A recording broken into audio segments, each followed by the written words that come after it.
toujours sur la radio nationale du Mali. Dans un instant, la première édition de Mali Actualité.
Vous êtes à l'écoute de l'ERTM, merci de nous rester fidèles. Il est 7h à Kangaba, Kati, Kologani et partout au Mali.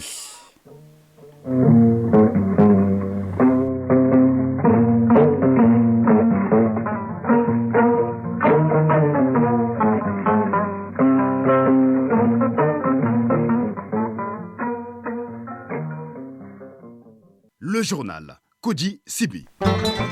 Mesdames, Messieurs, bonjour. Ouverture hier de la première session ordinaire du Conseil supérieur du tourisme. La session invite les acteurs à faire des propositions pour relancer le secteur du tourisme. Ce premier conseil appelle aux voies et moyens nous permettant de reconquérir notre troisième place sur l'échiquier continental. Autre grande session, celle de la famille judiciaire. Les échanges portent sur l'accès de l'avocat au dossier de la procédure pénale en matière de droit de défense. Il s'agit notamment d'aplanir les difficultés dans la communication des dossiers. Dans la page des sports, nous parlerons du championnat national de Ligue 1 de football. La 10e journée donne son coup d'envoi dès cet après-midi. La Super Coupe de handball se joue ce samedi avec les affiches COM AS Police Andam et USFAS Sigidekay en homme. Voilà pour le sommaire.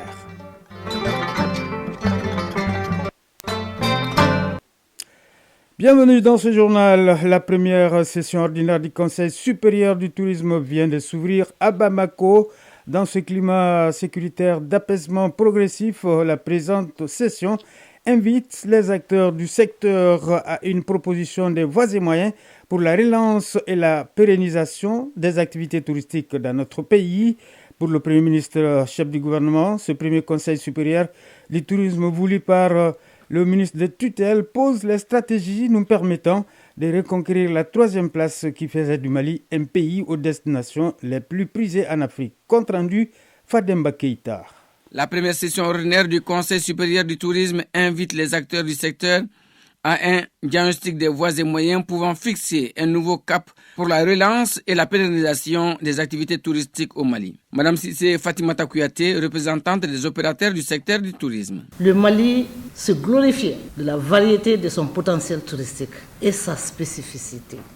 Le tourisme culturel, le tourisme de découverte, sur le triangle touristique Mopti Pays Dogon-Tombouctou, l'univers fascinant Dogon, pour ne citer que ceci, ont fait la gloire du tourisme malien.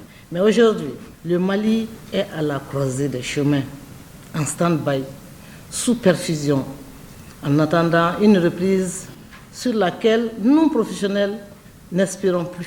En tout cas, pas beaucoup. Dans la période 2012-2021, le secteur a enregistré 364 milliards de francs CFA de recettes, soit une régression de 56% en comparaison à la décennie 2002-2011, qui avait enregistré comme recette la somme de 825 milliards de francs CFA dus aux différentes crises que notre pays a traversées. Le président de la transition et nous-mêmes sommes particulièrement sensibles à la situation des acteurs du tourisme. De 2000 à 2011, le Mali était la 3e destination touristique en Afrique. La reconquête de ce titre dépend des conclusions qui découleront de cette session, première depuis la création du Conseil supérieur du tourisme en juillet 2015. Dr Shogel Kokala Maïga, Premier ministre. Aujourd'hui, ce que nous voulons faire dans le tourisme, nous voulons que vous-même vous dites, voici ce qu'il faut pour que le tourisme marche. Donc ce texte est adopté depuis 2015. C'est un organe d'orientation dont il est attendu des recommandations et des mesures fortes afin de permettre au secteur du tourisme d'amorcer sa relance tant attendue par les opérateurs du secteur. Cet organe va émettre des avis et donner des orientations sur toutes les questions d'intérêt touristique qui lui seront soumises, notamment sur les taxes ayant un impact sur l'activité touristique. En outre, le Conseil supérieur du tourisme aura pour mission d'apporter son concours et son avis sur la politique de l'État dans les domaines touristiques et sera informé sur les projets et programmes en matière de formation, de promotion du tourisme malien à l'étranger afin de veiller à leur cohérence avec la politique de développement du tourisme national. Les fans des sites et activités touristiques considèrent cette session comme une stratégie de déblocage d'un secteur en péril depuis le déclenchement des crises sécuritaires et sanitaires qui ont paralysé notre pays aux destinations longtemps considérées comme les plus prisées d'Afrique. Fin de la session de haut niveau qui a regroupé différentes corporations de la grande famille judiciaire. Durant 3 jours, avocats, magistrats, greffiers et officiers de police judiciaire ont échangé sur l'accès de l'avocat au dossier de la procédure pénale en matière de droits de défense. La tenue de cette session est une initiative du Bureau malien et l'Institut de formation judiciaire Maître Demba Diallo pour aplanir les difficultés qui surviennent souvent au niveau de la communication des dossiers de la procédure pénale en matière de droits de défense. On fait le point avec Ardu Matina. La crème de la justice malienne s'est retrouvée dans le cadre du programme d'appui à la justice au Mali, PAJIM 2, pour parler d'un sujet universel important, droit de défense, accès de l'avocat au dossier de la procédure pénale. 3 jours d'intenses discussions et d'échanges sanctionnés par plusieurs recommandations.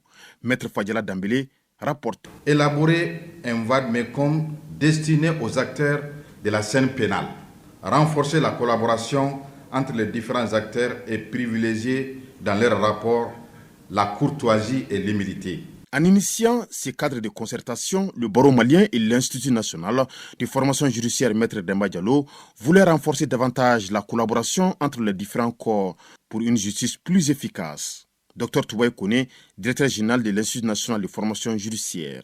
Il n'y aura jamais de justice digne de ces noms sans les avocats. Il n'y aura jamais de justice tout court sans les magistrats. Donc, acceptons de travailler ensemble. Maître Ousmane Traoré, bâtonnier de l'ordre des avocats du Mali. Partout où la justice est debout, nous ne perdons absolument rien.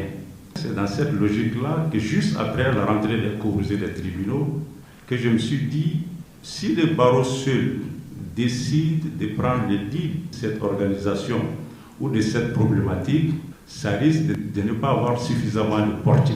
D'éminents experts ont éclairé la lanterne des participants sur une problématique souvent évoquée dans la conduite des procédures pénales, celle qui consiste à concilier la nécessité de préserver le secret de l'information ou de l'instruction et l'obligation de respecter les droits de la défense pour une communication du dossier de la procédure. Bâtonnier Yaï Moukaïla, expert venu du Niger. Puisque la robe nous réunit et que nous concourons à une bonne justice, j'estime que le rendez-vous n'était pas un rendez-vous inutile. Le rendez-vous nous a permis de parler entre nous. Professeur Ferdinand Ouidrago, représentant du PAJIM 2. Toutes les formations organisées, la composante judiciaire du PAJIM 2 avait pour objectif de renforcer donc les capacités des acteurs judiciaires afin d'encourager une justice plus rapide, indépendante, impartiale. Bakary Souliba Koulibaly, chef de cabinet du ministère de la Justice et des Droits de l'Homme. Cet atelier aura été une belle opportunité pour améliorer la pratique en ce qui concerne l'application des textes en matière de droits de la défense et de respect du secret de l'information ou de l'instruction. Les différentes corporations de la justice malienne ont formulé le vœu de voir multiplier ce genre d'espace de dialogue qui permet d'aplanir les difficultés en matière d'accès aux dossiers de procédures pénales entre les avocats et les autres maillons de la chaîne judiciaire en matière de droits de défense. Sur un autre plan, la Banque des États de l'Afrique de l'Ouest, BCAO, a tenu hier sa 16e journée de diffusion des comptes extérieurs du Mali. Placée sous le thème « La vulgarisation des résultats de l'enquête sur les transferts de fonds des travailleurs migrants », la journée a été marquée par des communications sur l'évolution des comptes extérieurs en 2022 ainsi que les perspectives pour les années 2023 et 2024. Le compte-rendu de Sokona Kamisoko. Les comptes extérieurs du Mali ne sont pas ouverts avec un solde déficitaire de la balance des paiements. C'est ce qui ressort de la 16e édition de la journée de diffusion des comptes extérieurs du Mali par la BCAO. Les chiffres parlent d'eux-mêmes. Abdoulaye Traoré, secrétaire général du ministère de l'économie et des finances. Avec un solde déficitaire de la balance des paiements de 462,7 milliards après le déficit de 57,8 milliards en 2021.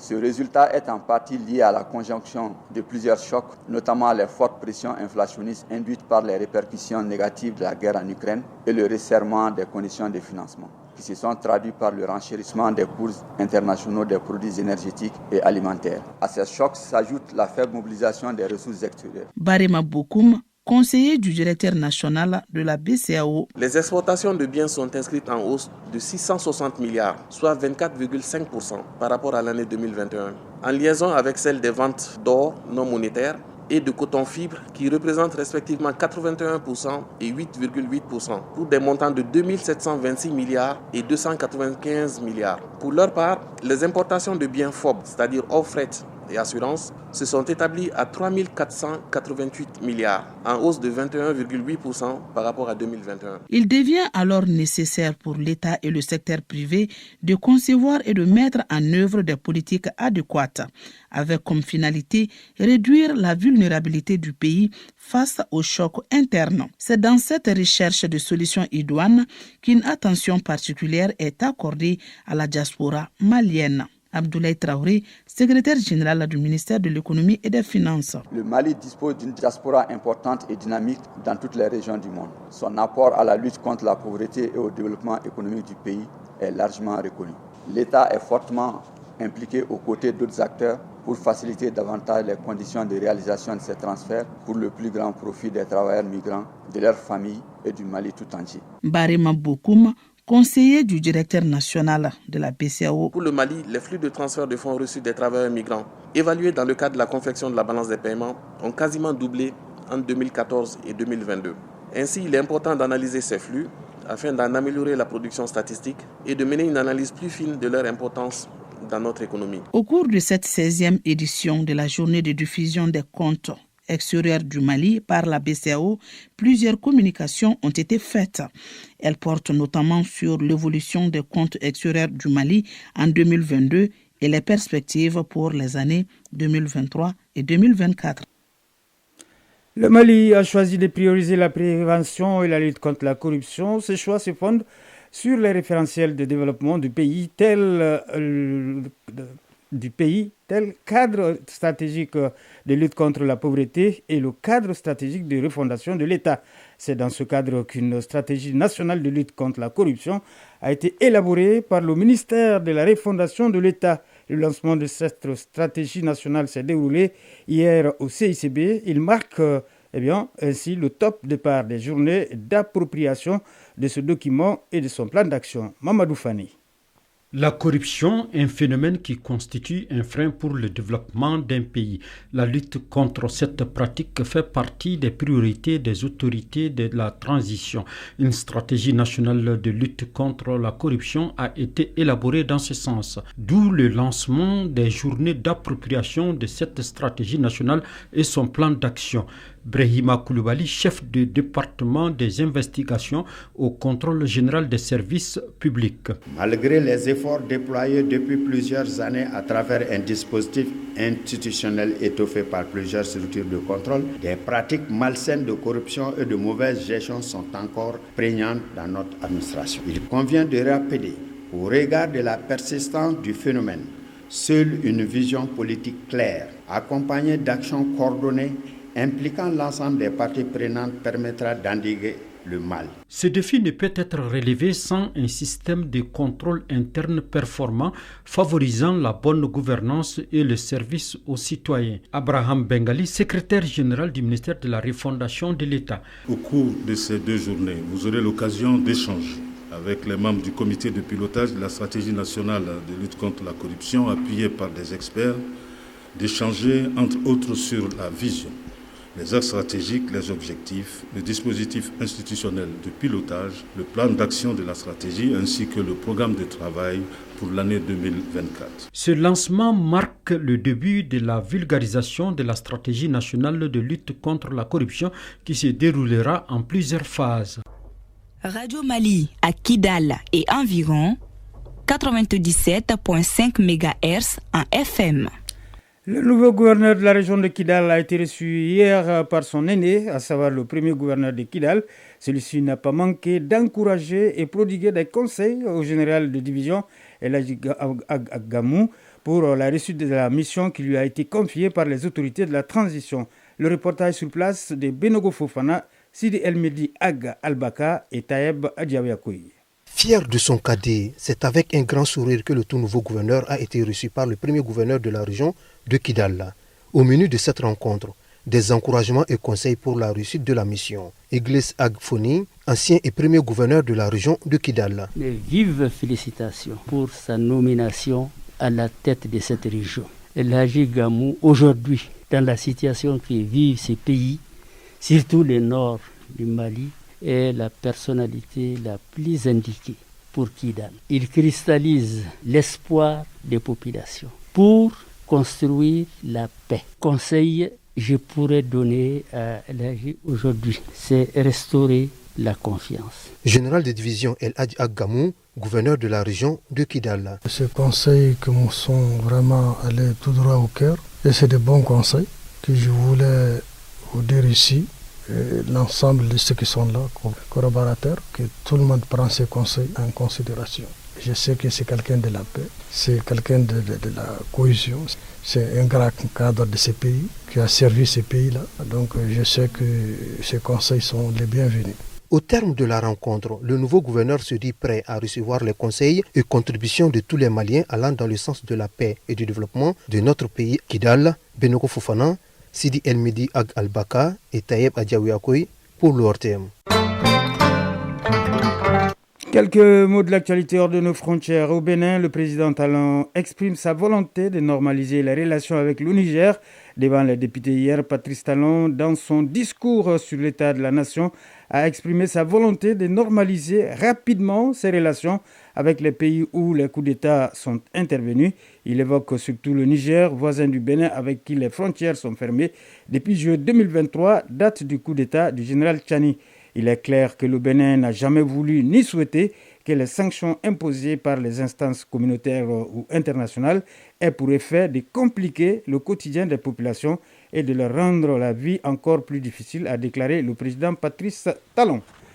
En RDC, l'opposition exige de nouvelles élections. Aussi, les irrégularités ont été constatées au cours de la prolongation du scrutin, initialement prévu pour la seule journée de mercredi. Les élections générales ont été prolongées jusqu'à hier en raison des retards et des irrégularités constatées la veille, raison pour laquelle plusieurs bureaux de vote ont gardé hier leurs portes closes. Dans un communiqué, le gouvernement n'a pu que reconnaître le retard constaté dans l'ouverture de certains bureaux de vote. 18 candidats sont en lice, dont le président sortant, Félix Tshisekedi. Les premières tendances, les résultats seront connus ce vendredi.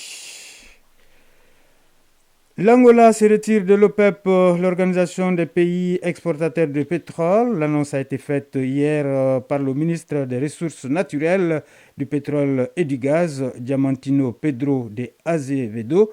À la suite d'un conseil de ministres, le président João Lourenço a signé un décret dans ce sens. Des désaccords sur la baisse des quotas souhaités par les principaux producteurs mondiaux seraient à la base de cette décision.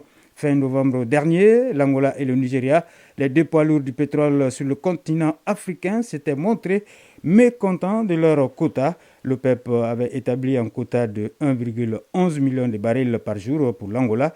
Luanda avait donc clairement indiqué vouloir maintenir sa production à 1,18 million de barils par jour. La page des sports, c'est tout de suite.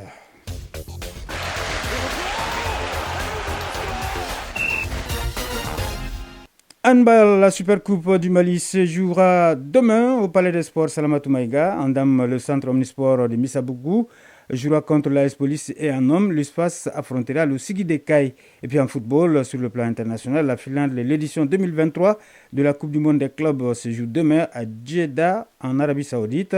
Fluminense du Brésil sera aux prises avec Manchester City d'Angleterre. Au plan national, l'actualité sportive est dominée par la 10e journée du championnat national de Ligue 1 de football qui démarre dès ce vendredi avec 4 rencontres. Le résumé de la page sportive avec Isaac Tienou. On commence par le championnat national de Ligue 1 de football. La 10e journée débute aujourd'hui avec 4 rencontres au programme. Le duel des mal classés opposera l'USFAS et l'AS Plaxar de Badrabougou sur le terrain de Yoriba. Binga FC sera l'hôte du leader ASR de Bamako sur le terrain de l'ASB. Le club olympique de Bamako jouera contre ATS de Koro sur le terrain du Salvador de Bamako. Le Djoliba AC affrontera l'AS Bakaridjan de Barouli sur le terrain de l'ASR de Bamako. Le coup d'envoi de toutes ces rencontres prévues pour 15h45. Suite fin de cette 10e journée demain samedi avec 4 autres rencontres. Sur le terrain du Salvador de Bamako, l'USC Kita accueillera les 11 créateurs Niala. L'ASCO et l'US Bougouni s'expliqueront sur le terrain du Djoliba. Le Salman de Bamako sera face à Afrique Football Elite sur le terrain de l'ASB. Et enfin, l'Union sportive de Bougouba va se mesurer à l'AS Police sur le terrain de l'ASL de Bamako. Restons toujours en football sur le plan international, cette fois-ci pour parler de la Coupe du Monde des clubs. La finale de l'édition 2023 se joue ce vendredi à Jeddah, en Arabie Saoudite. Fluminense du Brésil jouera contre Manchester City d'Angleterre à partir de 18h. C'est la première fois que le club anglais atteint ce stade de la compétition. On s'en souvient, en demi-finale jouée lundi et mardi, les Brésiliens de Fluminense ont éliminé les Égyptiens du National El Ahly de notre compatriote Alou Dieng par 2-0. Tandis que mardi, les Anglais de Manchester City, grands favoris du tournoi, ont écarté le petit poussé L'Arawa Reds Diamonds du Japon 3-0. Signalons que la petite finale opposera les Égyptiens d'Al-Ahly et les Japonais de l'Arawa Reds Diamonds à partir de 14h. Athlétisme, le calendrier 2024 de World Athletic Continental Tour a été publié à 2 mois du premier meeting de niveau or de la saison en Australie. Plus de 190 meetings sont inclus dans la tournée de l'année prochaine, divisée en 4 niveaux, or, argent, bronze et challenger. Le niveau supérieur du circuit comprend 12 événements répartis dans 5 des 6 zones continentales. Le calendrier complet comprend également actuellement 27 meetings argent, 62 meetings bronze, 89 challenger et sera complété au fur et à mesure de l'avancement de la saison. Handball, la Supercoupe du Mali Marcel Dakou aura lieu demain au Palais des Sports Salamatou Maïga. Cette Supercoupe lance officiellement la nouvelle saison fédérale de handball. En marge de cette Supercoupe, la fédération organise une formation ce vendredi à l'endroit des hommes de médias. Pour plus de précisions, écoutons le président de la fédération de handball, le colonel Cheikh Mamadou Cherif Toungara. C'est une grande fête du handball. C'est une façon de lancer notre saison et ça va opposer l'équipe de Sigui et l'équipe de l'ISFAS en messieurs et l'équipe de l'AS Police contre l'équipe de Missabougou en dames. Donc ça sera une grande fête et ça sera sous la présence du ministre des Sports. Et nous serons très heureux de recevoir les publics sportifs maliens. Et nous demandons à tous, à toutes et à tous de sortir massivement pour supporter les équipes et faire la fête du handball avec nous. Nous voulons faire intéresser les hommes des médias à notre discipline parce que quand les hommes des médias maîtrisent bien, alors ils seront intéressés. Aussi, il vaut mieux expliquer, ça va diminuer le nombre de querelles entre même les supporters. Quand c'est bien expliqué, c'est bien compris. Et c'est une façon de vulgariser notre discipline. Ensuite, de faire en sorte qu'il y ait plus d'apaisement autour de nos stades et des matchs. Le coup d'envoi de cette Supercoupe est prévu pour 15h au Palais des Sports sous la présidence du ministre en charge des Sports. Voilà, c'est cette page de sport qui met fin à ce journal. Mise en onde Alou Koulibaly, présentation Koudji Sibi. Merci au rédacteur en chef Brahma Traoré qui m'a aidé à le préparer. Chakoumar Traoré pour la mise en ligne. Nous vous souhaitons de passer une excellente journée de vendredi en compagnie de nos programmes.